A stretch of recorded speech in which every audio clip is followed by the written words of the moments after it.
So, hey everyone, welcome back to the Content Matters podcast. I'm really happy to have you all back today. I think we missed our our May episode, but fortunately, we were able to get Latane here with us in June. So, I wanted to introduce you to Latane Conant, the Chief Revenue Officer of Sixth Sense, which is a leading revenue operation technology platform. Latane has a wealth of experience across all kinds of revenue functions, and she oversees like marketing, sales, customer success, partnerships, and professional services at Sixth Sense. I don't know how you do all that, Latane. Um, we're going to actually talk a lot about her kind of go-to-market approach. She's very new and very different. And if you've ever read her book, No Form, No Spam, No Cold Calls, you'll know a little bit about that. But I think it's even bigger now and gone even further.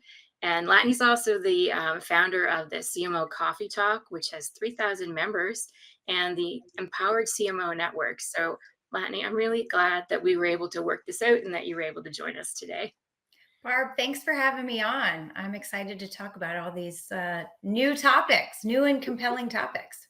I know so much has changed since, and you've been on before, and a lot has changed since then. And today, our goal is to kind of talk about how AI is reshaping RevOps and go-to-market strategies, and this idea that things are very different, and we have to really challenge how we thought things worked or how we knew things worked before, and rewrite the old playbooks, which we'll talk about, but also how it's giving us new opportunities to do new and innovative things that maybe we didn't have the ability to do before. So, going to be a really good conversation. Okay, so I'm just going to dive right in, and my first question is kind of AI is forcing us, marketing and sales, to reframe our entire kind of go-to-market strategy. We tend to talk a lot about tactics. When you're on LinkedIn and doing stuff, you hear a lot about the tactics, but that's just one small piece, and it's the strategy that we really need to kind of understand more and talk about more. And I'm kind of interested in hearing how you think about it in the work that you do and how your customers are thinking about it as well. I think it's not an option right now, not because necessarily of the technology, but more because of the expectation of the technology for teams to operate more efficiently. So, we all have a boss somewhere. It could be shareholders, it could be a private equity firm, it could be whatever. And, the expectations of today's sales and marketing teams are they're going to adopt this amazing technology and be more efficient. And so as a leader, we have to really redesign how the work gets done. And so to me, that's where the strategy comes in. It's like, okay, how do we take these, call it units of work or units or a full workflow? And whether it's AI or automation, like how do we just plain make it more efficient? Right. And I think that in the world, particularly in the world of marketing, there has always been a sort of a limiting factor to automating things, which is personalization. And sort of if you automated something, it was inherently not very personal because the best a marketing automation solution does is essentially a mail merge, right? Right.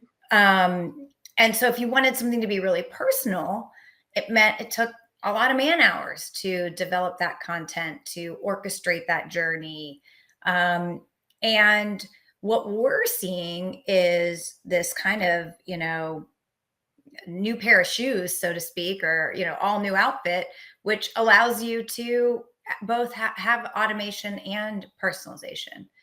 And what I mean by that is, you're sitting on all this behavioral context about your buyers, what they're interested in, where they are in their journey, the type of account they are. Maybe they were on a podcast like this, maybe they recently changed jobs. Maybe they're hiring, maybe they got funding, right? There's all these like amazing signals out there. And we've come such a long way in the ability to capture and analyze and use AI to understand those signals, which is cool, but that's 10 years ago. Yeah. Now, what's so interesting about that foundation is you start to apply AI to that, and AI can take that and write a really good email that is, completely personalized based on that. It can orchestrate a journey that, triggers at the right time. And so I think that's really exciting, is to not have to trade off anymore. Um, and not only is that exciting about like delivering a great experience, back to my original point about efficiency, like all of a sudden we can be much more efficient in delivering those great experiences. And what I love to talk about is, here at Sixth Sense, we use our own products, a lot, of course, we have to, and we want to. But 25% of our pipeline is what we call autonomous. And what that means is it's an AI agent. It's an AI agent looking at these behavioral patterns, understanding the journey, getting the right contact information, filling out the buying team, and then sending a really personalized email to get a meeting. It's if a job change occurs, the AI sees that job change. Again, make sure it has the right contacts, reaches out. And so there's literally like 4 plays that we run. We run a lot of plays, but the top 4 plays really drive that 25% of our pipeline autonomously. And so that's kind of one example of what I would call like a no-brainer AI use case. Right. There's obviously more advanced ones when it comes to like data and analytics, but I think there's a bunch that are just like kind of no-brainer and relatively low risk. Does that mean, like, are we throwing away everything now and kind of starting not from scratch, but rethinking everything because of automation and AI has come so far and is moving, I think, 100 miles a minute more than we can probably keep up with it. But are there things that we have to unlearn and completely change how we think about things? I think it's just like any new thing that there's an effort of time you have to invest to grok it. Now the payoff is pretty short term and significant, but you got to get over that like initial investment of like figuring it out, right? And a lot of times when you're so in the day to day, it's like, well, why use a large language model or train a large language model on all of our brand and case studies, et cetera, to write content when I can just make this content right now, right here. Yeah. And so I do think, and I think this is a great question, because as a leader, I have found you have to force it. I have not found people necessarily coming out of the woodwork saying, I found a great way to not have to hire as many people. I found a great way to use Gen AI. It's really been us saying, this is the objective. This is what we're going to do. This is how we're going to double our output with the same amount of people. And really making it an OKR. And what's interesting is, again, I think there are these like no-brainer ones that need to live in the functional area. Mhm. For example, content creation, no-brainer, editing. There's a million different content use cases. So whoever runs content for you, like that, they need to be driving adoption of that. BDRs and SDRs. I talked about autonomous pipeline and autonomous pipeline generation.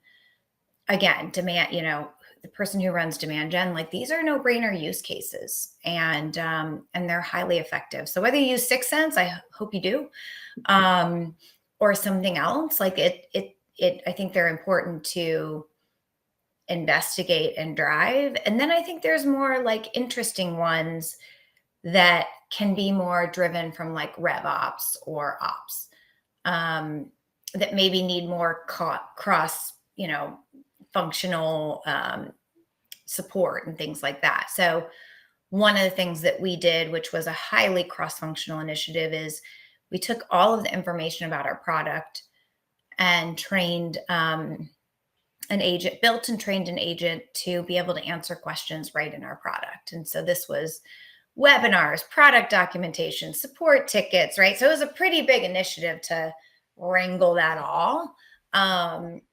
But, and so to me, there's like different levels of like sophistication of the use case. I would say too, like what I found is my initial instinct was, oh my God, we need an agent for this. We need an agent for that. Like, go look into this, that, the other. And then I was like, I'm going to create more problems for myself buying all these agents. And I already have a tech stack that I'm pretty comfortable with, especially across, sales, marketing, customer success. So our new approach has been very much the evaluation of the platforms that we use is all about their Gen AI roadmap. Like, I don't want to buy a CS agent. I already spend a lot with Gainsight. Like, my expectation is that they're building this and I can be a beta customer and joint design and things like that. So I think like that's another thing is you don't want to all of a sudden think you're being efficient, but have huge tech stack bloat, which we've all done. We've all made that mistake before, Yeah. And build silos. So right. You go out and buy 5 different agents that don't talk to each other. And then you've got to build something or buy something that makes them all talk to each other. Like, you need that flow across the whole organization. Exactly. Okay. Do you, I'm actually curious to know from your perspective, you talked about content. Definitely it's a low hanging fruit opportunity for AI. Do you think that AI can write as well as people do? I don't know. It probably, what's interesting is like, there's a lot of bad content out there. Yeah. Yes. Right. So I think that, yes, compared to the plethora of just not great content out there, probably everyone's going to be good now. Now, great, exceptional will still be great and exceptional. Yeah. And so I just think it's a further opportunity to be interesting, controversial, have original research, all the things that made content great before, I think still apply. I just think many more of the bad people will become good. Like the bar will raise, if that makes sense. Yeah. And that's what I talk about with email, because our agents are email agents. And so people will say, well, what if the email isn't perfect? And I'm like, why don't you pull up 50 of the last emails that you sent? Yeah. I'm telling you, they're probably not that great. So, we have an opportunity here. The bar is pretty low to be able to write a good email. Yeah. Okay. So one of the other things that, there's kind of 2 sides of the email agent kind of situation. Some people say they just spam, and other people say that spam is actually good. It's not spam. It's because everybody doesn't catch everything in their inbox all at once. So it's good if it's kind of coming back and it's more contextual and personalized. Like, I've heard both sides of it, and I've always kind of wondered, is it better, or is it just an automated way of doing what SDRs did all along? Am I asking the right question? Like, No, you are. I think it's good for what I call like warm outbound or signal based outbound. I think if it is completely cold outbound, that's when you have to be super creative. You've got to, I don't think it necessarily works amazing for that. So what do I mean? One, if you change jobs as an example, and you're a champion of ours, like that's a great signal. And I can repeatedly have the AI do that and respond if you have questions. And the AI is trained on our products. And so if you say, oh yeah, before I use this, do you still sell that? Like that type of thing. mm-hmm. That to me is a great use case. If we know you're in market and we know your keywords and we can put that into a great email, like to me, that's a great use case. Another good one is lost opportunities. So, we find that typically the 4th time we open an opportunity is the opportunity that goes. So it's important for us to go back and keep like nurturing those lost opportunities. But a lot of times an AE or an SDR gets, involved in something else, or maybe the account changes. And so this is just a way to make sure what I think is like great activity is happening and happening in a good way. Can it be abused? Yes. I mean, marketers and sellers were great at abusing channels, right? So, not, and that's kind of the challenge. The other thing with it is, I don't think it eliminates an SDR by any stretch. And here's why. We find majority of our meetings get booked over the phone. Okay. So email is a great channel. It's an important channel. It's part of the mix, but we really still want our BDRs and SDRs to be calling. And so, it doesn't necessarily replace a phone call. Yeah. So I agree with that. I don't think that we'll see SDRs or VDRs kind of disappearing anytime soon. Are there ways that if you implement these types of email agents, they have opportunity to do something more deeper and advanced in the relationship with customers? Yeah, I mean, we want them taking the opportunity farther, right? Able to handle first meetings, typically an SDR is on a path to become a salesperson, right? So the more that they're actually, in that face-to-face, in that more live environment, the more prepared we can get them anyway. So, we want them building up their social presence. We want them building up their expertise, their domain expertise. I think the expectation is that your salesperson knows way more than you could find out on your own. So they need to be spending that time understanding our products, but also understanding the market, understanding the customer, so that, they really are that much better. So I think it allows them to be that by taking more of what I would call transactional, but you don't want it to be cold, right? So how do we make, and that's where this fills in a great gap. Data is obviously important in this with AI agents and automation. Have you ever seen a situation where an agent used data that wasn't right and kind of sent the wrong messages to customers?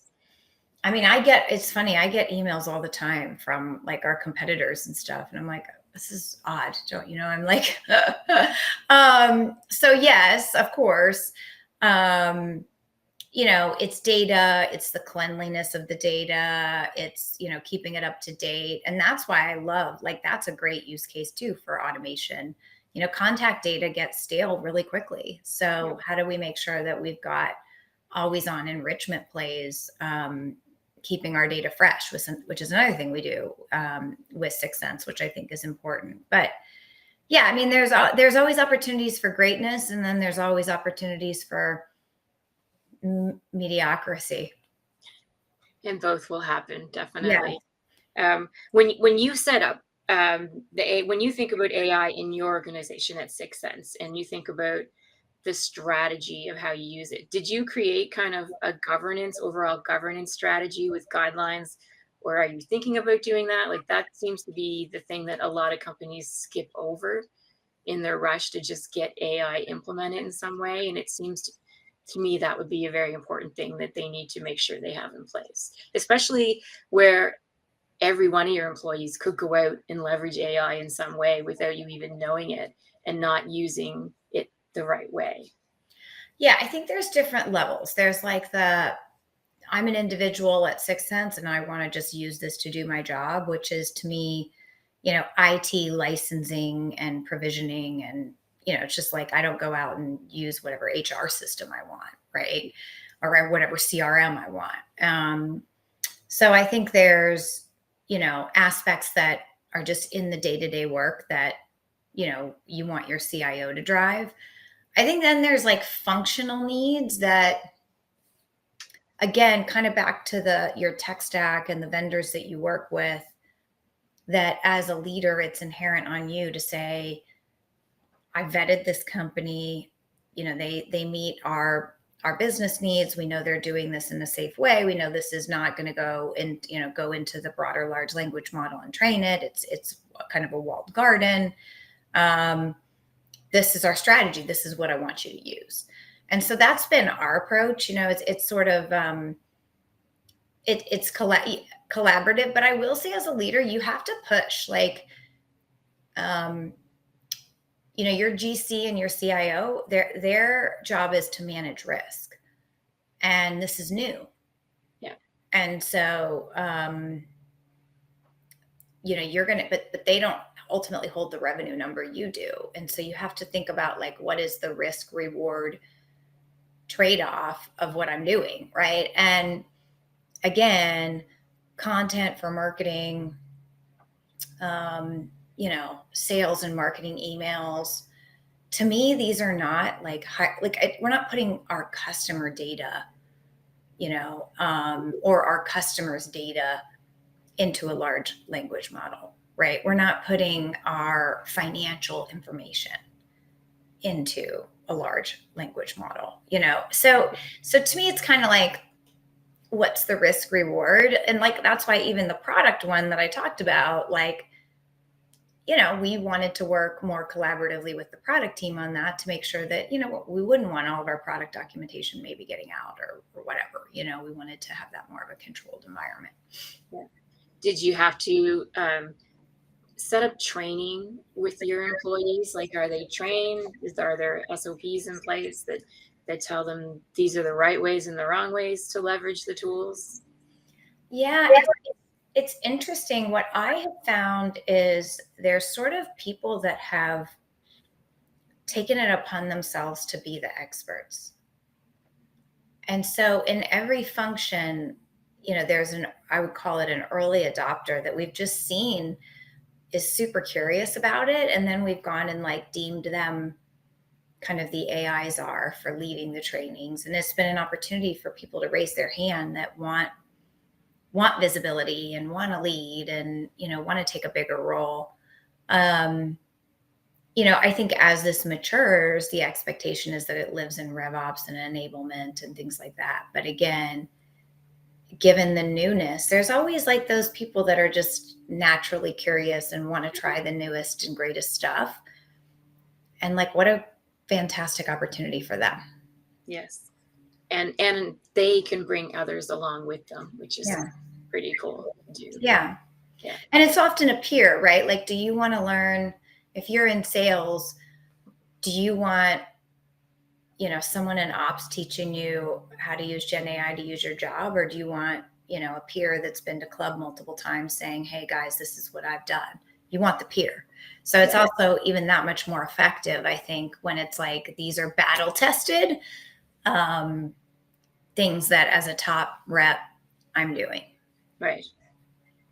When you think about skill sets required across RevOps and go-to-market teams, are there new skill sets other than, well, I know you have to learn AI and you have to learn how to use AI, but are the skill sets changing other than that? Or is it just kind of marrying the two of them together now? I think more systems thinking. Because again, to get the true value, it's like you have to be able to take a use case end to end and really think through not just my part or this part or the function I support's part. That's the unlock that it can promise. And so the more people's minds are wired to say, okay, well then this goes to this, and then, and think through all of those things, I think the more, again, unlock we'll get out of Gen AI in general.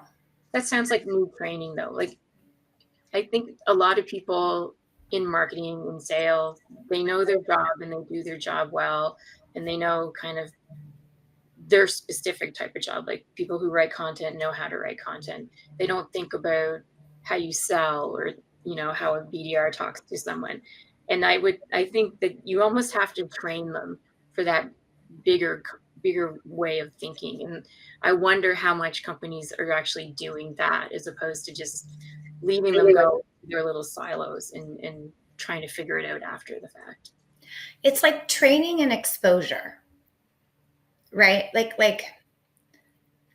Like you can tell people, oh, here's what systems thinking looks like. Or you can say, hey, let's take a system and together, one that you're a part of, or let's have you do a cross-functional role for a little while, or, I'm a huge fan of like horizontal movement within a team, because I think that's how you get those like great people that really add tremendous value to an organization, because they understand the entire system that much better. Yeah. I worked a long time ago with a person who, when they asked him what he knew, he was really good at Microsoft technology. He knew all the different aspects of it. And when they asked him what he specialized in, he said, well, I'm not really a specialist. I'm like a jack of all trades. And I thought that was an odd thing to say. And I think today it's exactly what you want to be. You want to be someone who kind of understands a little bit of everything, and maybe really, really strong at one thing, but you understand how everything all kind of works together. Yeah, the how bad or good. Right. Because that's where stuff falls down, right? Falls through the cracks. You don't know how it fits across the organization. Okay. What about security and trust? Obviously, are huge in AI, and I'm curious to know how you approach it from a salesperson's perspective when an agent has gone out, an AI email agent has gone out and found this potential person to talk to, and then maybe they almost need to take responsibility for what that agent says, like how they kind of deal with that trust kind of factor with between the two of them. Yep. So there's different ways to design the agent. So for example, I can design an agent that is trained on my voice, my tone, the kind of things I say, and I've literally trained it on how I want it to respond, act, etc. And that will go out like from my inbox, and if it gets stuck, it'll flag me, say I'm stuck, I'm not sure what to do with this. And a lot of the AI design is around just that, making sure that it flags when it's stuck versus hallucinating, right? And so, part of being a vendor of this is a lot of like work on anti-hallucination and anti-hallucination guardrails and things like that to make sure that doesn't happen. So that's one type of agent that would come from me and ultimately end up with a meeting with me, right? We also have agents that are more like avatars. Right. And we say that at the bottom of the email that it's an agent, so that we're not making up fake LinkedIn profiles and stuff like that. And I think that's best practice. But a good example of that is our inbound response agent. Their job is to help you as quickly as possible get to where you want to be, right? Like, and understand like what kind of account you are, what kind of products you're looking for, so that we can get you on the phone with the right, AE or rep or whatever, and get the meeting booked. And so, I think people are fine with that, right? Like, I don't need a relationship with, Taylor Michaels, which is one of our Quentin, which is one of our inbound avatars. I just am trying to get a demo of Sixth Sense, you know what I mean? As quickly as I possibly can. So that's kind of there's some decisioning there that we walk people through in onboarding, and, what kind of agent is this? And, how do we want to set it up? Just a silly question. How do you name your agents? Like, how do you think of names for your email agents? One of the guys on the team does, actually. As I said, Taylor Michaels, I was like, I shouldn't have said that one, because that one was one that we had, and then we realized it was like a romance novel character.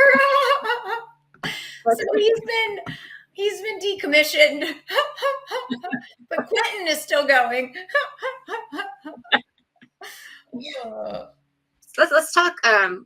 We're kind of coming to the end, and I really wanted to get your opinion on women in AI, because there's a lot of research out there that says that women are not using it or leveraging it to the extent that maybe men are, for different reasons, and one of which is because they feel like it's fake, or it's like they should be doing the work themselves. Like, what are you seeing, and what are women saying to you in your conversations?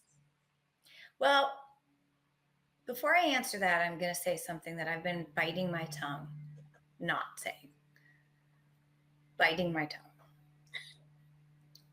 But one of the things that really bothers me is every agent that is somewhat more of a junior level position is an attractive female. Really annoying. Yeah. So I'll just say that bugs me. Won't say it again, but I think it's annoying. I don't know. I guess maybe I'm in a bubble. I hang out with a lot of women, particularly CMOs, and I think like you kind of have to be on the leading edge of stuff. Like it's sort of our job to experiment and try new things. And so I haven't seen like a bias. I've actually seen, like, I'm thinking of the people that I know that are the most expert, especially in our CMO community, and like pretty much all of them are women. So that's sort of interesting. So I'm not seeing that play out, but that might be the population that I run with, so to speak. But I'm thinking about the person that raised their hand on our marketing team that wanted to be the lead of it is a woman too. So I don't know. Oh, maybe. Do you think maybe these women see it as really an opportunity for them? I think so. Yeah, I think so. I think it's like, anytime you're working on the cool special project, it's like, oh, that's a rocket ship for visibility and stuff. So Yeah. That's how I see it. But I'll have to be more aware of that. I wonder if it's just like tech and gaming and things like that in general. Like I think about my husband and he is way more savvy on he's like vibe coding, and I'm sort of like, oh, okay, this is probably a good idea. I'll go and use it. I'm not like, let me wake up today and figure out like the newest, coolest thing I can do on it, which is Right. the way he is. He figured out a way to write songs and produce songs using Gen AI. And that was like his Saturday morning cup of coffee. My Saturday morning cup of coffee is like, what plants am I going to plant today? So we just are, what we get our kicks off of are different, Yeah. Yeah. That's funny. All right. This has been a really good conversation. I'm curious. Let's end with this question. What excites you most about RevOps today? Like, where are you seeing the future going, and that it gets you kind of out of bed in the morning and just excited to go to work? So, like, I just think what's held me back in my career has always been confidence, stemming from wanting to have like all the answers and feel very confident in my data and my numbers and things like that. And I think that as RevOps grows and matures and can provide more and more of that shared service and those, inline analytics and insights and things like that. Like I just think about the confidence that starts to provide every single member of the team. And that gets me excited. Like I think everyone should be able to feel like, okay, I know where I am. I know what I need to do. I'm not guessing. And that, I don't know. I think that's a really inspiring place to be. Yeah, absolutely. Okay. Well, this is really, really, really great conversation. I appreciate you taking the time. I know you have a super busy schedule. So awesome. Well, Barb, I appreciate it. Happy to come on anytime. And hope the viewers and listeners enjoyed. Yep, I'm sure they did. Before we go, I just want to thank everyone for being with us today. And a thank you to our sponsor. The Content Matters podcast is brought to you by Discover CX by Ingenix. Ingenix helps companies make content easier to create, manage, and deliver. And Discover CX is one of their platforms that's built for teams that need to deliver customer portals, help docs, knowledge-based success sites. It's all about component content management, write once, reuse everywhere, publish to any channel. They've got built-in delivery as well. So I would really like it if you're interested in that kind of technology to check out ingenix.com or discovercx.com. And while you're at either one of those, sign up for the newsletter so we can keep you up to date on the podcast. and any other things that we're doing that I'm sure you'll be interested in. So with that, thank you, Latane. I really appreciate it. Thanks. Thanks everyone.